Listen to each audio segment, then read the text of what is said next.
Hey guys, welcome back to the episode 10 of the Two Terrible Sports Analysts. I'm Ashton here, Hey guys. and we're just going to jump right into it. Got a lot to talk about today. So first off, the report this week said that Myles Turner wants to be traded to the Lakers.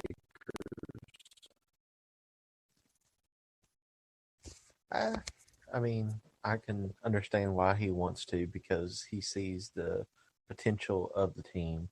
Granted, who the Lakers are going to trade for him is still a little up in the air, or if they even want to work with the idea. I think it would be a good idea to trade off Westbrook for the guy and a couple picks in the future. I think they're looking in if they do it, it's like going to be picks in like the 2027 draft. It's nothing more recent. All right. Yeah, when asked about it, he said that they should take a very hard look at him for his shot blocking ability and his three-point ability. I think he would be a good fit in LA. Trade Russ because Russ is not for the Lakers. Just Myles Turner, I believe back in the summer, they were having negotiations with the Pacers, but just, I guess, talks fell apart or just died there. But, yeah, like you said, just throw in Westbrook, some picks.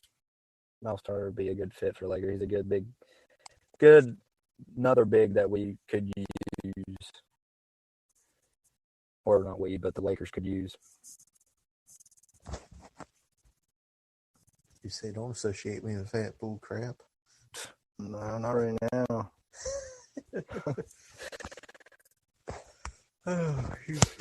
All right. Steve Nash gets fired from Brooklyn after a 2-5 start. What's your opinion? We mentioned it before on this podcast. Whenever you start the season bad, the leagues look at your coaching job almost instantaneously, whether it's necessarily the coach's fault or the player's fault. The guy, I guess been a somewhat decent coach throughout his coaching career, but he's never been anything great yet. Mm-hmm. He's still a worse coach than what he was a player, in my opinion. Right. But, 2-5 in the NBA, it's not really that hard to come back out from, especially since what you have going on right now with your players as well. Yeah. Obviously, it's, I don't guess you guys know the topic's coming up, but you're going to find out in a couple minutes. Yeah, Steve Nash, he was a decent coach. I'm sure somebody else will pick him up, but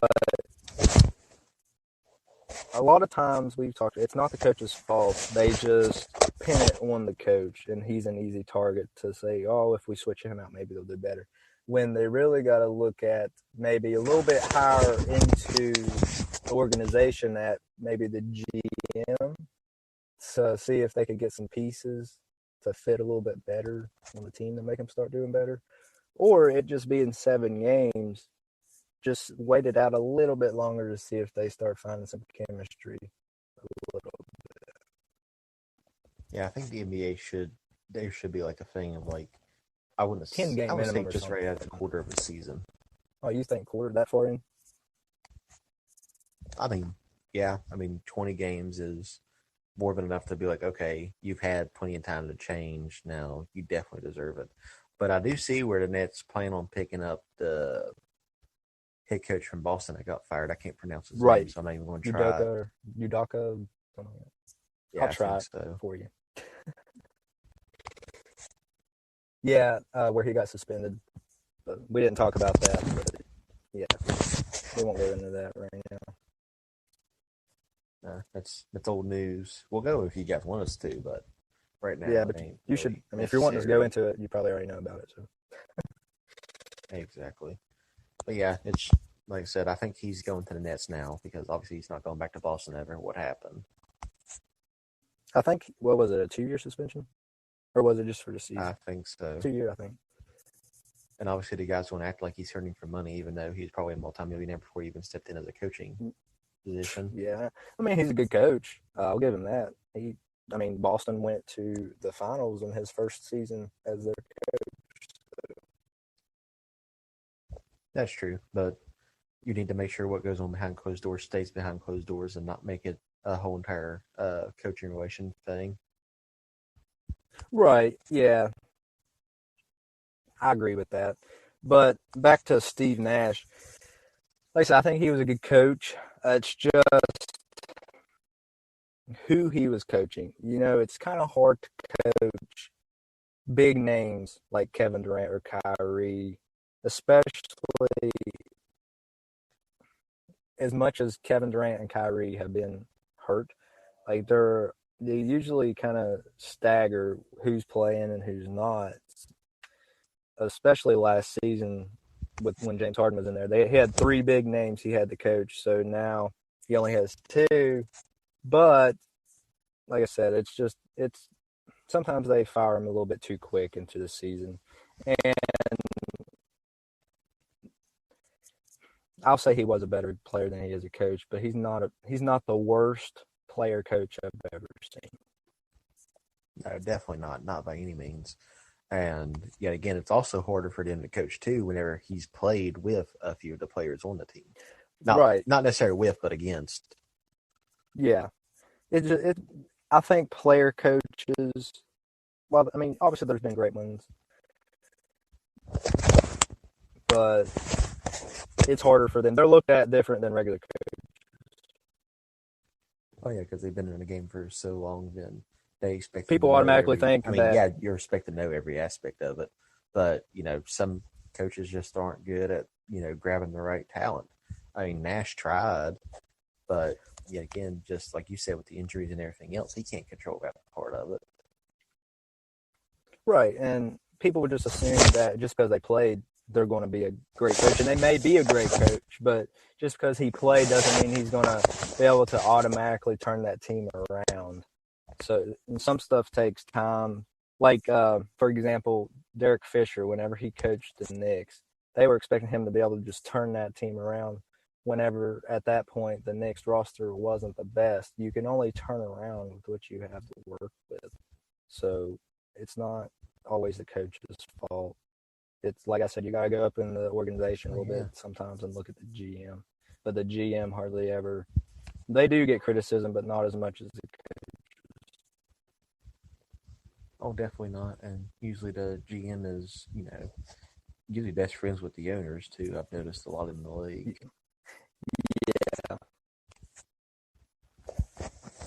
Oh. All right. Next topic. We're sticking with the Nets, but Kyrie gets banned for 5 games due to a link for anti-Semitic movie that he linked in his tweet. I've seen 5 games, like whenever you send it, then right now I'm seeing indefinitely because since then he has somewhat half-heartedly apologized on Twitter. But yeah, I seen that. Yeah, I seen whether that. it's 5 games or indefinitely, I think the NBA is going to play the card of once you finally do it and show us that you at least tried sincerely to do it, we'll bring you back. Especially since, yet again, as mentioned in our last episode, it's just not the right thing to do in this situation. Right. And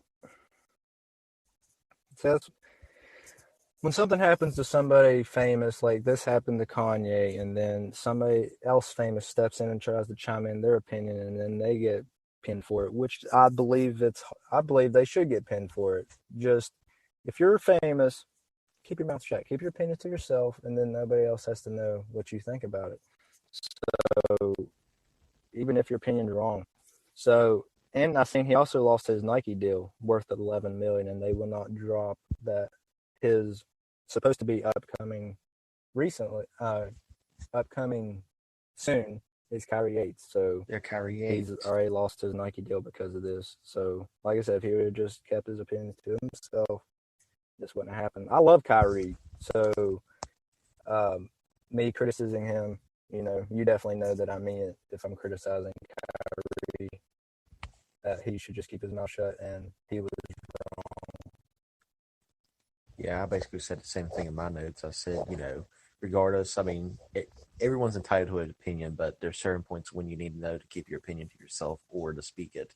And then obviously you got to know what platform you are and then what you represent. right, and you're held at a higher standard when you're famous. So the reason the NBA, I believe, is taken so much is, I guess, disciplining him so much is because kids do look at players as role models. So if he thinks like that, then why? I mean, he may convince others to think like that, and it's not right to think like that. Everybody should be treated equal, no matter who you are. Oh, bad, and he already had that. I mean, obviously this was like a while ago, but he was one of those guys that said their world was flat, and then a bunch of people automatically just switched their beliefs to flat earther because Kyrie had said it. So obviously his word does take tolls on people. Right. And you just got to take that responsibility as an NBA player, as anybody famous, and take that responsibility. Like, I shouldn't put my beliefs out there because who could this influence? So you just got to take your life. I mean, yeah, they say you express your opinion, whatever, but sometimes when you have so many people looking at you and looking up to you, maybe it's best to not state your opinion. Exactly. I try to live by example in here while talking as well. Yeah, exactly.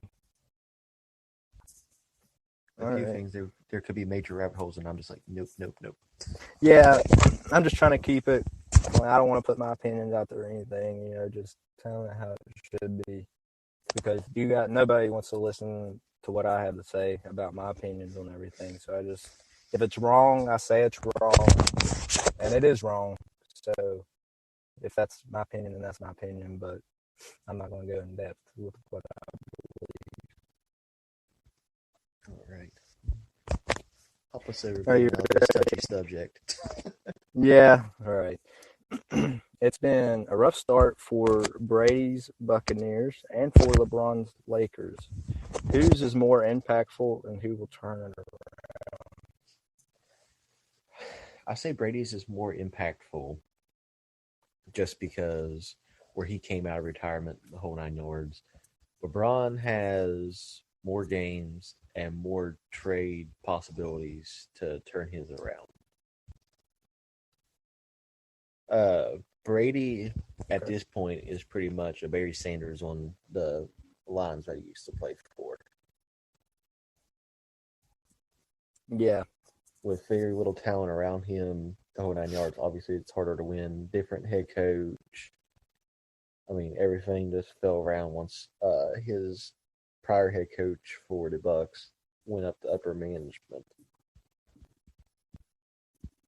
But obviously, like I said, with LeBron, the season is, it's halfway through the season in the NFL, but the NBA season literally just started. So LeBron has the best chance out of those two to turn around the season. Okay. So do you think they will turn it around? The Lakers? I think the Lakers have a chance, especially if they do the whole entire Myles Turner thing, the whole 9 yards. And then, like I said, for Brady, it's literally the first time in his career he's been 2 games under 500. Yeah, I've seen that. So, again, like I said, he's just the Barry Sanders on the Lions team at this point. But LeBron, like I said, the season is still young for them. Like I said, the NFL season is halfway through. NBA season, they're literally, I don't think a single team has played 10 games yet. I don't believe so, no. I think 8 or 9 at the most. Exactly. So, like I said, the season's still super young. So at this point, they're basically 1/10 for the season. And obviously, they're already talking trade talks and everything else. So they got definitely a big chance to turn around by the end of the season. I think they'll go back to a playoff contender by the end of the season, but I don't think they'll do much more than that. Okay. All right. Well, Tom Brady's Buccaneers were at a 3-5, worst start in Tom Brady's career, and their last five was they were 1-4. So obviously they're not doing the best. And Tom, he's even expressed his frustration with the team online, and he hasn't been playing his Tom Brady self. At the beginning of the season, he was, but lately, I think it may be something to do with his wife, um, where they were having issues before, and he was the reason she retired in the first place. And now it just came a report that they did separate and they are divorced. So it may have something to do with that. But I'd also agree that Tom Brady's is more impactful because, well, for one, we're not used to seeing this. Like I said, it's his worst start in his career, so we're not used to seeing this with Tom Brady. LeBron's had bad starts in his career before, so I think obviously, if it is with his wife, I'm not saying it is. I'm saying I think it is. If it is with his wife, it's that hurt. I mean, that messes with your mind. That really doesn't get you in the mode to play football when you're having to deal with something like that in your life. So, if that's the case, I don't believe it will be turned around this season. But if that is not the case, and it's just something that they're just in a slump or something, then yeah, I believe he'll turn it around. But the Lakers right now, 2-6, their worst start in 65 years. And I mean, it sounds like a broken record at this point, but I blame. I don't want to say I blame Russ. I blame the front office for not getting rid of Russ sooner. And they've had chances in the offseason they had trade talks. They just all fell apart. They just need to trade him. I mean, he went 0 for 11 in one game, and he's been coming off the bench recently, and he's just not a good fit for this team. And as long as he's on this team, they're not going to turn it around. But if they do make that trade for Myles Turner or make any trade possible, anybody could come out there and do better than Russ is doing right now. So if they get a trade for Russ, they will turn it around. And they'll at least, you said they'll be a playoff contender. I agree. They'll at least make the play-in tournament and win that play-in tournament. But I think they have potential to be even maybe a fifth or sixth seed if they do something soon and trade Russ. I think they have the potential to if they get rid of Russ. They could be a fifth or sixth seed. Enough to skip the play-in tournament. Okay, that's fair because the season is still early. Yeah. I don't necessarily disagree with you, but I don't think the team's going to have that big of a thing. Like I said, I think they'll be play-in contenders, and then I say they probably lose the play-in. But, that's just coming in through just thinking how far in the future and because usually when it comes to trades, they don't usually do trades overnight unless something's like super bad, which it is super bad with what's going on with Flush right now. But it is. At the same time, I say they probably piddle patter your feet. We probably won't hear about an actual trade happening for at least another 4 or 5 games. And then it would still take 10 or so games for Myles Turner to get into the groove of being a Laker. Yeah, that's true. But I think in his role for the team. Yeah, but honestly, he couldn't do any worse. So, yeah, I mean, you only have to make one basket to do better, right? So, I think that the Lakers will be, if they get that trade, the fifth, sixth seed, skip the play-in tournament. and you believe that they'll lose the play-in tournament. Yeah. All No right. predictions here. All right, moving on. Donovan Mitchell's Cavaliers off to a surprising start. What's going on in Cleveland? That's a weird statement, especially growing up in the early 2000s. But I think that he is the new, not local face of Cleveland. Because he's actually turned the team around. He's doing what LeBron done whenever LeBron came back. He's making the team and everyone around him better. Right. Which is shocker because that's not what you think of Donovan Mitchell. Even whenever he's playing with the Jazz, it was right. I mean, he was a good player, but he wasn't a turnaround team player. Yeah, he was a great. I mean, I'm not gonna say he was like a superstar player. He was a great player, especially for the team he was on. But I think since he left, and I guess he's technically taking that lead role as a veteran player officially, and he's figuring out that being selfless in the game instead of, like I said, I'm going to compare him to a little bit of a like midway career Russell Westbrook.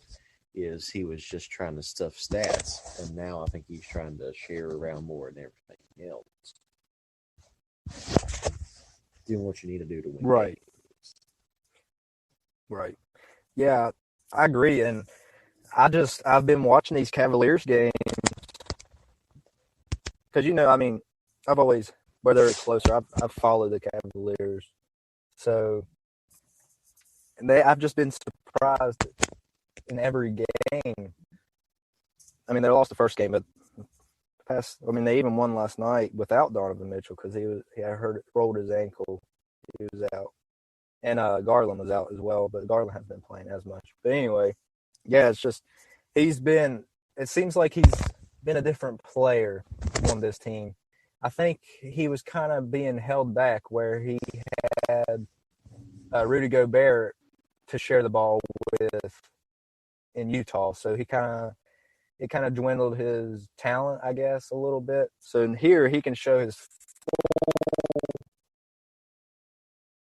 full set of talent, and he's able to make these passes to get assists. He's able to make these shots and take these shots that he may not have had the opportunity to in Utah because they were running plays maybe through Rudy Gobert at some point. So, and he's got a great role around him. He's got Jarrett Allen, he's got Mobley, he's got Darius Garland, and others to go, and he's got plenty of options, and they're a good young team. So I think, and they're 7-1 right now, second in the Eastern Conference behind, I believe, the Bucks. And Bucks are still undefeated. Yeah. So, and they're, like I said, they're on a 7-game winning streak. And right now, Donovan himself is because he didn't play last night, so in 7 games, he was averaged 31.2 points per game on 48% from the field goal and 7.1 assists per game. And he was also 43% from 3-point and 86 from free throw. So not quite 50-40-90 club, but not far off either. So, I mean, yes, early in the season, but I think he has the potential to keep those numbers around that area the whole season. Yeah, which means he'll be a surprise MVP candidate at that point. Right, and the way he's playing right now, I wouldn't be mad if he was in the top 3 for Canada. Yeah, Go ahead. Good. Let's just say he's been that missing piece, it seems, because they didn't do a whole lot of moving this offseason apart from what they had last year, except they got rid of marketing and trade. But he was part of that Mitchell trade. So he was that missing piece that they needed. And Kevin Love, my feelings on Kevin Love. So that man, he's kind of turned the clock back some. I'll put some. I mean, He's had a couple of nice games. He's 29 and 21 in other games. He's in the teens. But I mean, hey, in that game 6, game 7 of that finals, he only had 8 points. So I mean, that's better. Anyway, he's 44% from three, so not bad for Kevin Love. And if he keeps that up, it'll just boost this Cavaliers team. But even if he doesn't keep that up and he goes back to his Kevin Love ways, I think that they can still get these wins and maybe not second to finish the season, but I'd say a top 4 wouldn't be saying too much. No, definitely not. That seems about right where they will finish. Yeah. So I think I'll go ahead and give you my top 4 predictions for the NBA in the East. I'll say the Bucks will probably be first, and then I'll give Boston the second spot.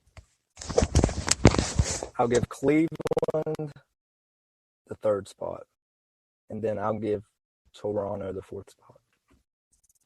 Toronto, the fourth spot. Yeah, I'll say I agree with you on that. Okay. I can't go. I'd love to see somebody else in that number 1 spot besides the Bucks, but the way they're playing this season, like you said, they're undefeated. I mean, it's only been 8 games, but they won a championship year before last, so I mean they're a good team. So I think they'll get that number 1 spot. They only have to win 74 more. Yeah. Not counting playoffs. Right. Yeah, I mean, like I said, Mitchell, he seems like he's, again, brought what Cleveland needed to be a decent team again, which is, again, shocker because he never did do anything like that. But as you was mentioning before, where they was pretty much going through Gobert, is you notice there's a chemistry difference in between teams that has a point guard and center relationship opposed to a point guard and shooting guard relationship. Right, and it's not that they didn't play well together. They did. It's just it's harder for one player to express his true talent if he's having to share it with another. So I think that's the case here with Donovan Mitchell. And some players, they play so well together, they're able to express their full talent together.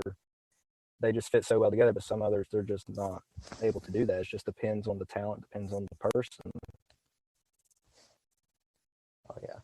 And yeah, again, that's a trade that I honestly thought Mitchell was just going to Cleveland to pretty much kill off his career. And it's definitely been a turnaround, and I didn't expect it for either party, whether it be Mitchell or to Cleveland.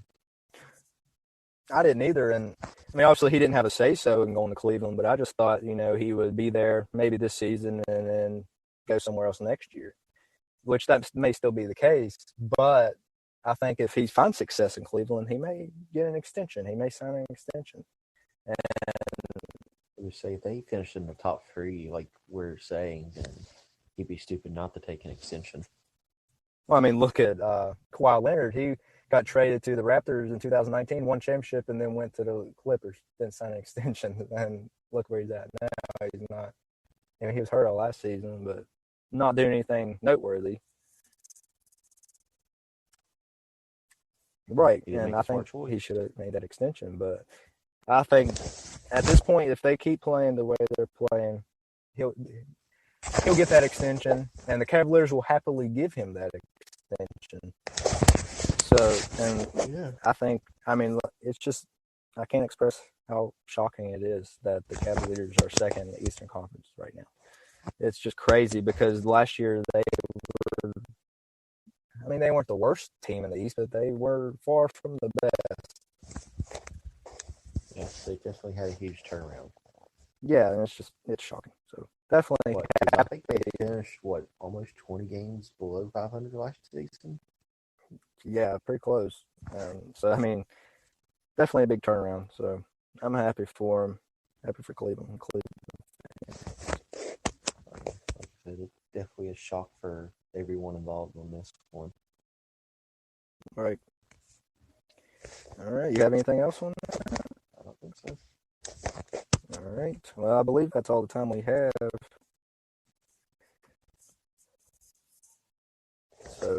Go, right. like always, listen to our Three Trouble Gamers podcast. Follow us on YouTube, which is under Three Trouble Gamers podcast.